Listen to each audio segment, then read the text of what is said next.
Hello guys, we are studying about bills of exchange. आज जानते हैं बिल्स ऑफ एक्सचेंज के बारे में, क्या होता है और ये क्यों किया जाता है। ठीक है, तो क्या होता है ये बिल्स ऑफ एक्सचेंज। इसमें दो बंदा का ज़रूरत होता है, एक तो सेलर होता है और एक बायर होता है। सेलर सब मतलब दोनों का होना ज़रूरी होता है। ठीक है, एक बेचता है और एक खरीदता है।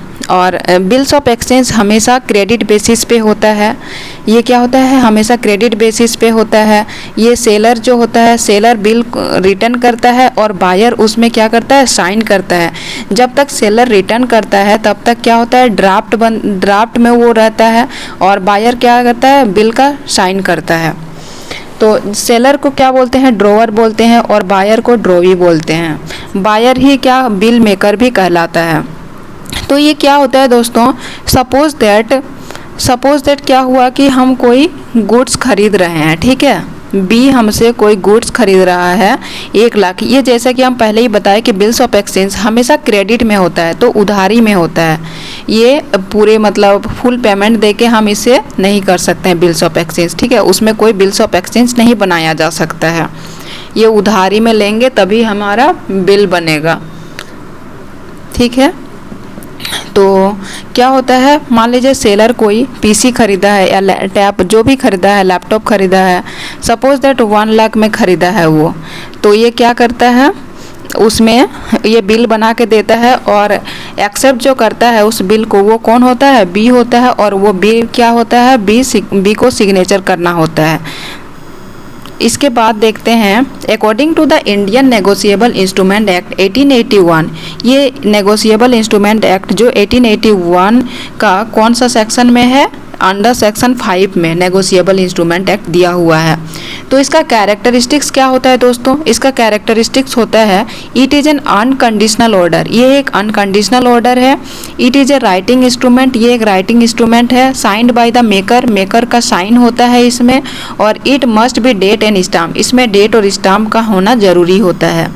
Important point in a bill of exchange, bill of exchange का क्या इंपॉर्टेंट पॉइंट है दोस्तों, give to the drawee 3 days of grace extra days. इसमें क्या होता है, सपोज दैट मान लीजिए हम बिल मतलब कुछ भी चीज़ खरीद रहे हैं, थर्ड ऑफ मतलब अप्रैल में खरीद रहे हैं, 31 अप्रैल में। ठीक है, तो वो हमें 3 months के बाद उसको पैड करना है। जो खरीदे हैं उसका अमाउंट हमें कब तक पैड करना है, 3 months के बाद करना है। तो जैसे कि अप्रैल है तो मई जून जुलाई 3 महीना का मिल रहा है। तो इसमें हमें क्या होता है, एक्स्ट्रा 3 दिन का ग्रेस डे दिया जाता है पेमेंट करने का। जैसे कि अप्रैल में कर रहे हैं तो 1 अप्रैल से थर्ड क्या हो जाएगा, 4 अप्रैल हो जाएगा। तो ये 3 दिन का एक्स्ट्रा ग्रेस डे दिया जाता है। बी होता है इफेक्ट ऑफ हॉलीडे अगर सपोज दैट बीच में अगर हॉलीडे आ जाता है तो अगर हमें कैसे पेमेंट करना चाहिए वो हम जानते हैं। मान लीजिए बीच में हॉलीडे आ गया तो हमें क्या करना होगा, as per negotiable instrument act, मतलब नेगोशिएबल इंस्ट्रूमेंट एक्ट के अकॉर्डिंग क्या करना होगा हमें, प्रीसीडिंग वर्किंग डे, मतलब जो भी वर्किंग दिन होता है पहले का, जो हमें पेमेंट करना होगा उससे पहले का वर्किंग डे के दिन हमें पैसा जमा करना होगा।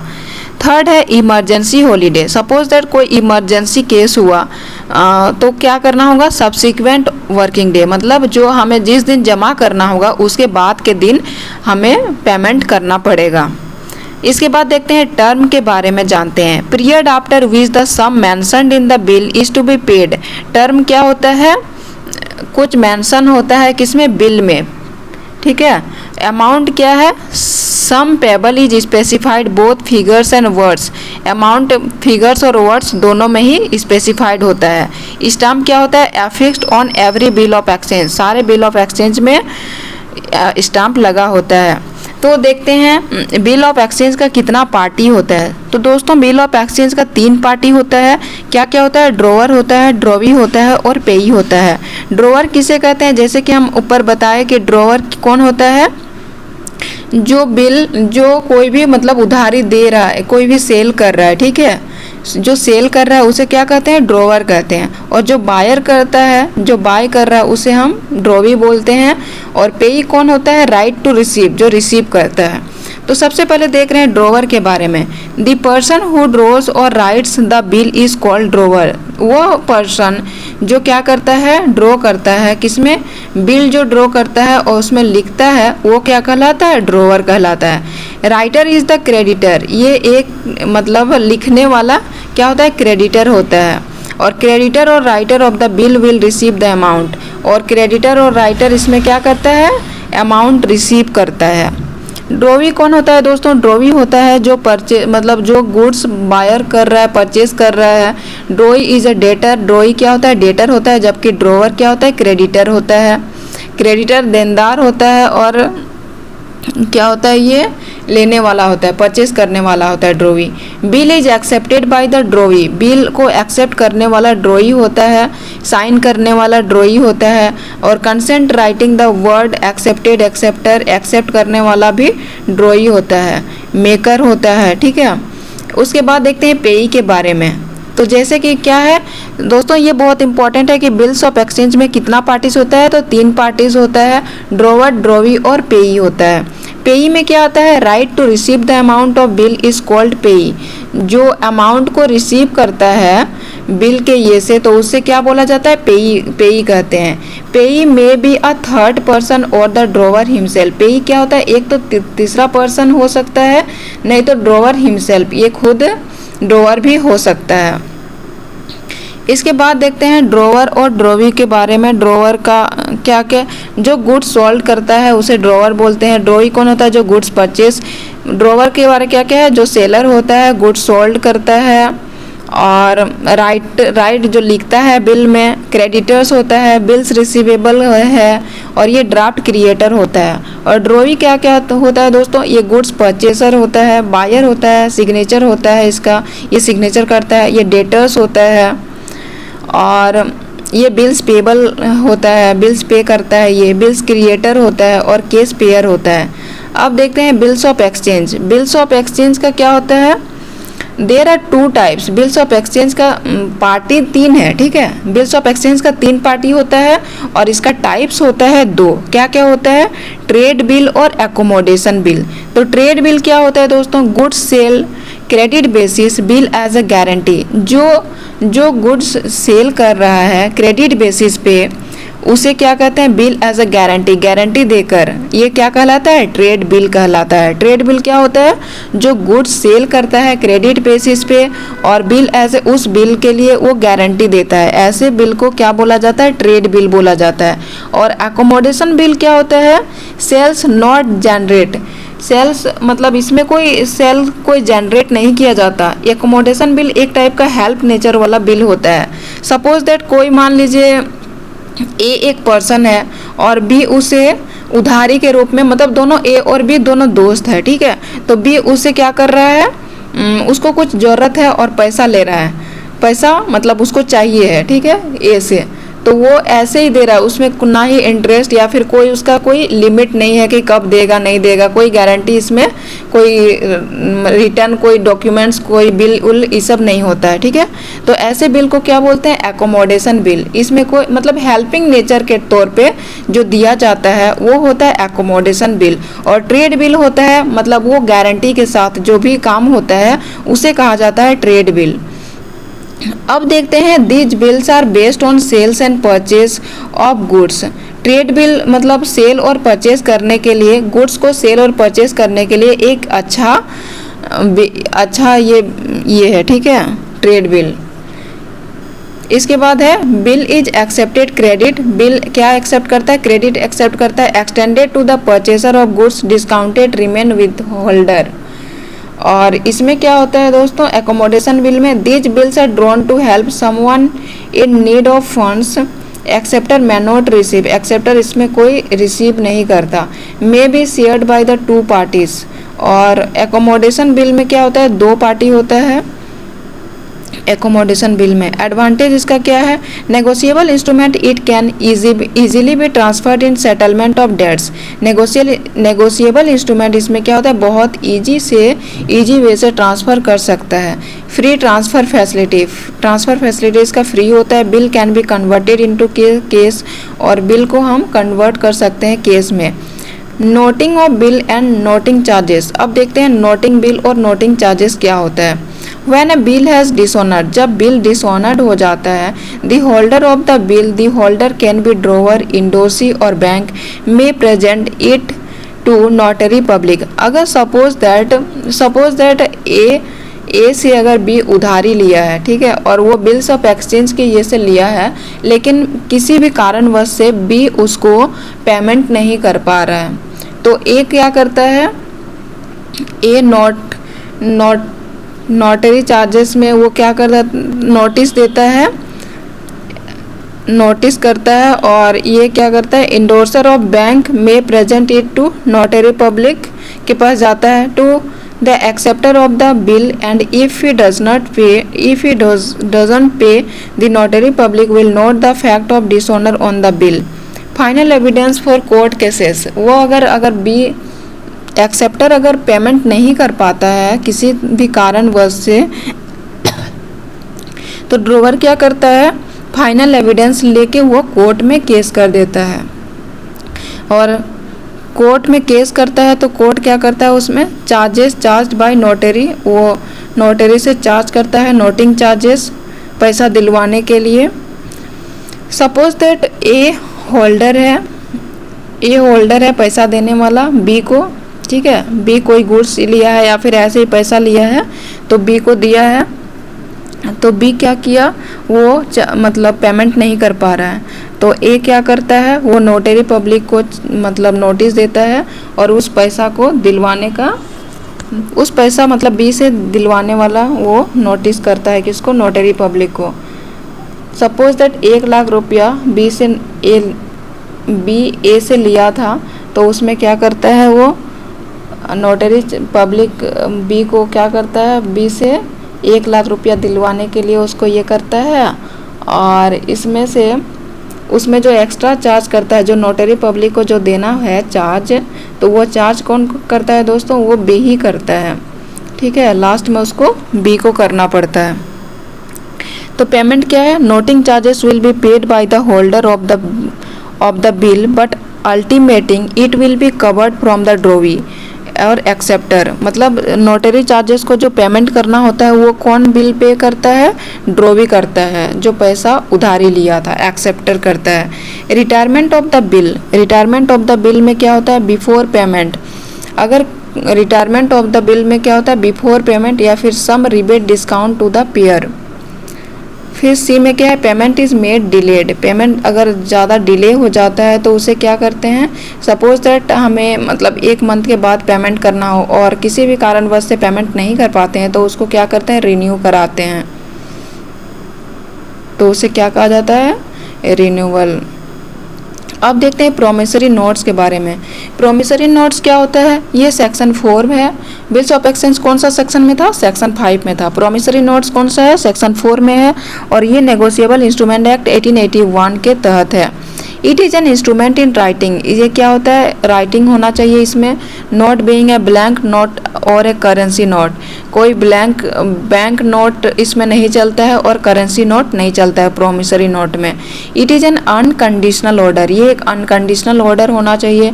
साइंड बाय द मेकर, इसमें मेकर का साइन होना चाहिए। तो दोस्तों प्रोमिसरी नोट कौन सा सेक्शन में है, सेक्शन 4 1881 नेगोशिएबल इंस्ट्रूमेंट एक्ट। इसका एसेंशियल्स क्या होता है, payment must be in legal tender money only. Payment क्या होना चाहिए, लीगल टेंडर मनी होना चाहिए। Parties to promissory note, promissory note का कितना पार्टी होता है, 2 पार्टी होता है। इसमें क्या क्या होता है, मेकर और पेई होता है। अब देखते हैं बिल्स ऑफ एक्सचेंज और प्रोमिसरी नोट का difference. Bills of exchange is an instrument in writing, bills of exchange क्या होता है, राइटिंग लिखा जाता है। It's buyer and seller of goods, इसमें बायर और सेलर होता है। गुड्स को खरीदने के लिए कौन, एगो बेचना और बेचने वाला और खरीदने वाला होता है। जबकि प्रोमिसरी नोट में क्या होता है, a promissory note is a written promise made by debtor and creditor, उसमें क्या होता है, लेनदार और देनदार होता है। At a future specified date, future specified date उसमें फिक्स होता है। अब देखते प्रोमिसरी नोट में फ्यूचर स्पेसिफाइड डेट फिक्स्ड होता है, ठीक है।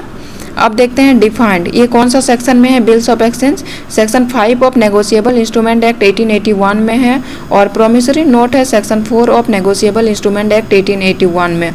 बिल्स ऑफ एक्सचेंज का कितना पार्टी होता है? बिल्स ऑफ एक्सचेंज का 3 पार्टी होता है। क्या क्या होता है? ड्रॉवर, ड्रॉवी और पेई होता है। और प्रोमिसरी नोट में कितना पार्टी होता है? 2 होता है, ड्रॉवर और पेई होता है। Drone by, bills of exchange में कौन ड्रोन करता है? क्रेडिटर करता है। और प्रोमिसरी नोट में कौन ड्रोन करता है? डेटर करता है।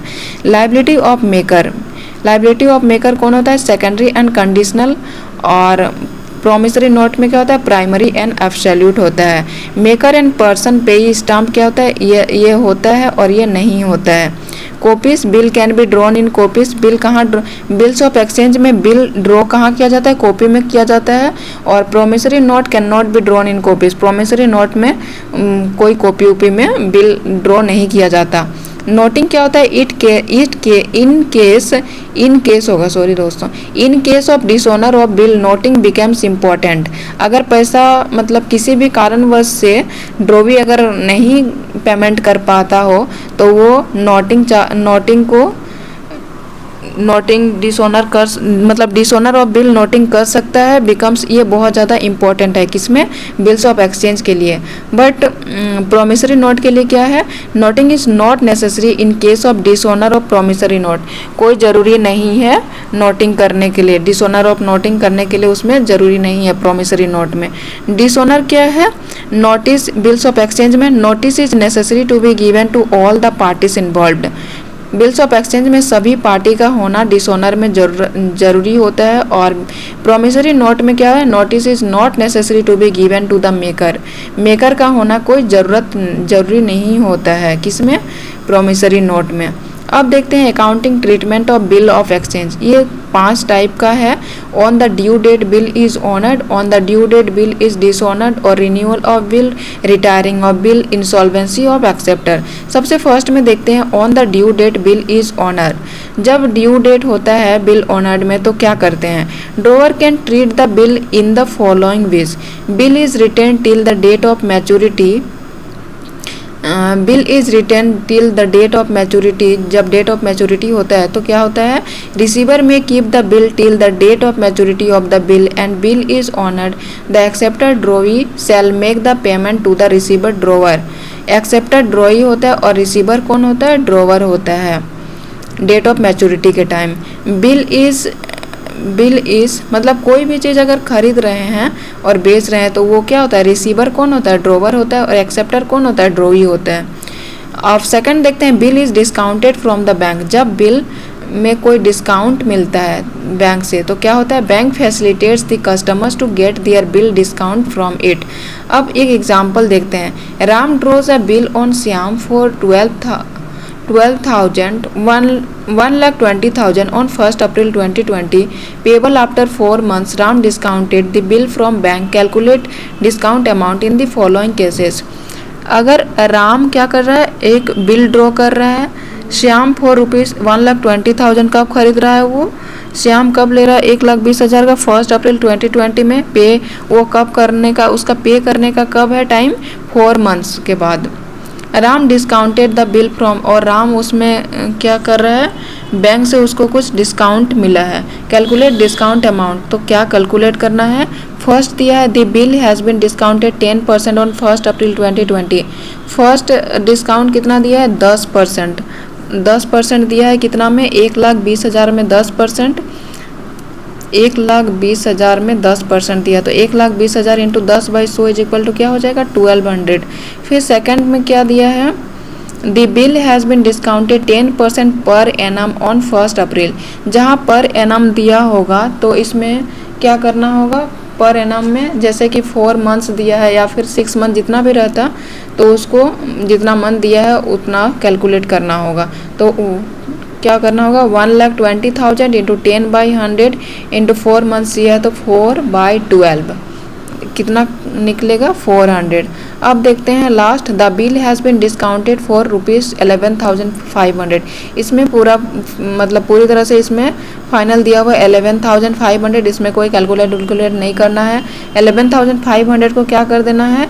उसका टोटल जो पेमेंट करना है उसमें से माइनस करना पड़ेगा। कितना आ जाएगा? 500 उसको डिस्काउंट दे रहा है। तो इसका बैंक का क्या है? इसका ये सब जर्नल एंट्री है। इंडोर्समेंट क्या होता है? इंडोर्समेंट एक टाइप से जो ट्रांसफ़र किया जाता है उसी को इंडोर्समेंट कहा जाता है। तो ड्रोवर को ही बियरर कहा जाता है और ड्रोवी को एक्सेप्टर या पेयर कहा जाता है। एक्सेप्टर या पेयर कहा जाता है किसको? ड्रोवी को। Supply of goods services, issuance of bills of exchange, ठीक है। ड्रोवर और पेई क्या होता है? क्रेडिटर होता है पेई। अब देखते हैं accounting treatment. Negotiable instrument. Negotiable instrument act 1881 क्या है? ये दो टाइप में बांटा हुआ है, नेगोशिएबल और इंस्ट्रूमेंट में। नेगोशिएबल क्या होता है? ट्रांसफरेबल होता है, और इंस्ट्रूमेंट क्या होता है? रिटन डॉक्यूमेंट होता है। तो नेगोशिएबल कौन सा सेक्शन में है दोस्तों? ये सेक्शन 13 में दिया हुआ है नेगोशिएबल। और इसका मीनिंग क्या होता है? Promissory note, bills of exchange, cheque payable act 1881। इसमें क्या क्या आता है? नेगोशिएबल इंस्ट्रूमेंट में आता है promissory note, bills of exchange आता है, चेक पेबल आता है, ठीक है। बिल्स ऑफ एक्सचेंज और चेक पेबल, ये कौन सा सेक्शन है? सेक्शन 13। दोस्तों ये बहुत इंपॉर्टेंट है, कोई भी एग्जाम्स के लिए डायरेक्ट एमसीक्यू में पूछता है कि नेगोशिएबल इंस्ट्रूमेंट का मतलब कौन सा सेक्शन में ये आता है, तो कौन सा सेक्शन होगा? सेक्शन 13। नेगोशिएबल इंस्ट्रूमेंट एक्ट क्या है? इसका कैरेक्टरिस्टिक्स है, it is a written document, transfer merely by delivery है, transfer does not need to give notice. ये कोई भी मतलब ट्रांसफ़र करने के लिए कोई नोटिस नहीं दे सकता है। As per negotiable instrument act, promissory note मतलब नेगोशिएबल इंस्ट्रूमेंट के अकॉर्डिंग प्रोमिसरी नोट का पार्टी क्या होता है? प्रोमिसरी नोट दो टाइप का होता है, दो पार्टीज होता है इसमें। क्या क्या होता है? पेयर और पेई। पेयर कौन होता है? हु मेक्स द नोट, जो नोट्स मतलब जो क्रिएट करता है या फिर जो गुड्स जो सेल करता है, क्रेडिटर होता है, उसे क्या बोला जाता है? पेयर। और पेई क्या होता है? जो रिकवर करता है मनी का, जो डेटर होता है, उसे पेई बोलते हैं। इंडोर्समेंट क्या होता है दोस्तों? जब एक बिल दूसरे बंदे को ट्रांसफ़र किया जाता है, कोई भी मतलब किसी के पास एक बिल है और वो क्या किया जाता है? दूसरे को ट्रांसफ़र किया जाता है, तो इसको क्या कहा जाता है? इंडोर्समेंट। ये कितने टाइप का होता है? इंडोर्समेंट 6 टाइप का है। जनरल इंडोर्समेंट होता है, partial endorsement, conditional endorsement, special endorsement, sense recourse endorsement, restrictive endorsement. तो दोस्तों जनरल इंडोर्समेंट क्या होता है? Without writing the name of the endorsee. इसमें नाम का जनरल इंडोर्समेंट में कोई ज़रूरत नहीं होता है, विदाउट राइटिंग नेम, ठीक है, इसमें इंडोर्स किया जाता है। और पार्शियल इंडोर्समेंट में क्या होता है? Only a part of the instrument, it is not valid as per law. Partial endorsement में कोई लॉ में ये वैलिड नहीं होता। कंडीशनल इंडोर्समेंट क्या होता है? Happening of any certain conditions, ये कोई भी सर्टेन कंडीशंस में हैपन हो सकता है। Special endorsement made by the endorser, ये क्या है? Writing the name of endorsee. Special endorsement जो होता है उसमें नेम होता है। और रेस्ट्रिक्टिव इंडोर्समेंट क्या होता है? प्रोहिबिट्स फर्दर इंडोर्समेंट, ये नियम के तहत होता है। और सेंस रिकोर्स इंडोर्समेंट क्या है? Liability to all subsequent endorsee, ये सारे सब्सिक्वेंट इंडोर्सी के लिए होता है। अब देखते हैं dishonour of negotiable instrument. Dishonour of negotiable instrument क्या होता है? It can be dishonoured by non acceptance और non payment. It can be dishonoured by क्या है? नॉन एक्सेप्टेंस और नॉन पेमेंट। ये नॉन एक्सेप्टेंस और नॉन पेमेंट होता है। डिसऑनर ऑफ नेगोशिएबल इंस्ट्रूमेंट क्या होता है? ये नॉन एक्सेप्टेंस और नॉन पेमेंट होता है। Cheque plus promissory note is equal to क्या होता है? Non payment. और bills of exchange is equal to non payment plus non acceptance होता है। Dishonour of a negotiable instrument, negotiable instrument कितना टाइप का होता है? 2 टाइप का होता है। क्या क्या? नॉन एक्सेप्टेंस और नॉन पेमेंट। नॉन एक्सेप्टेंस क्या होता है दोस्तों? Drawee refuse to accept the bill और not accept the bill within 48 hours. Drawee क्या रिफ्यूज, इसमें क्या एक्सेप्ट करता है?